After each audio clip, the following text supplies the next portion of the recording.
Welcome to my YouTube channel, Tony Su Vega, your feng shui guru and paranormal expert. Today is Thursday, the 24th of August 2023, and it's the day of the tiger. Ngayong araw ng Huwebes na ito, ang ating leader na hayop ay ang tigre. So, ang tigre ay yang, male, wood, sun, X-U-N, the ground, the wind, the forest, the trees. At ang kulay nito ay green o berde, luntian. Ano-ano mga activities o dapat gawin o isagawa sa araw na ito ng tigre? Napakarami. Siyempre, araw-araw, nagsusuot tayo ng damit. So, isang activities yan. Nagsusuot, nagsampay ka ng mga damit na nilabhan mo, o nagpalaba ka, pinatupi mo, nagtupi ka, yun, kasama yun. O, sa mga damit din, yung halimbawa, nagpa-dry cleaning ka. Yun. Activities ng tiger yun. Yung pag-ayos ng mga kortina sa bahay, pag-ayos ng draperies, yung pag-ayos ng kama, lalagyan mo ng kumot, iayos mo yung unan. Yan ang mga activities para sa tigre o sa araw ng tigre. Pero pwede rin yung umawit ka, kumakanta ka, nakikinig ka sa awit o musika, at sumasabay ka sa karaoke. At nasasabayan mo naman. Pero dapat ay hindi disinkopado o mas kilala natin sa salitang disintonado.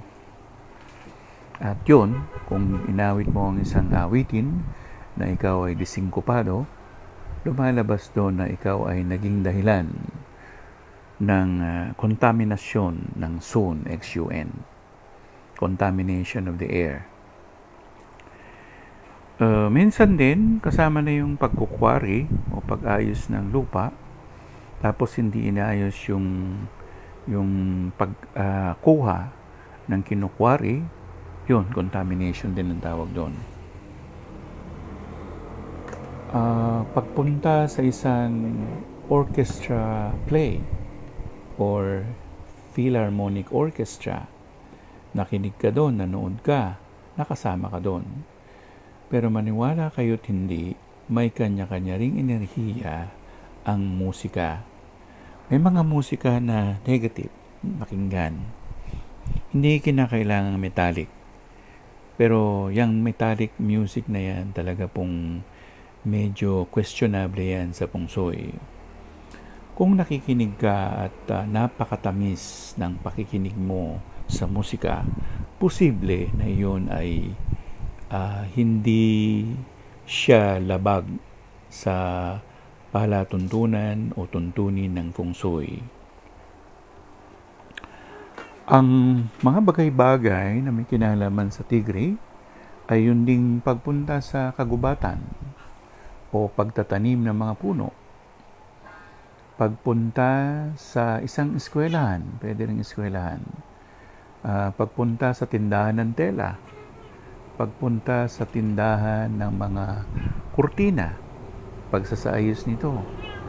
Pagkonsulta sa isang interior designer. Napakarami ding samot-sari ng mga opinion tungkol sa feng shui. Hindi lang siya na-upgrade ng mga modern times feng shui expert.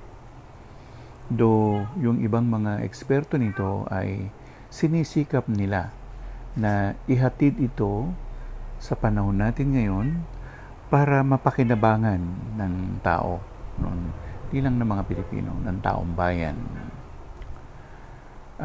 At yung tinatawag natin na sun, na hangin, ground, or ganyan, ang air conditioner, ang electric fan ay isang uri ng pagsunod sa ginagawang araw ng tigre.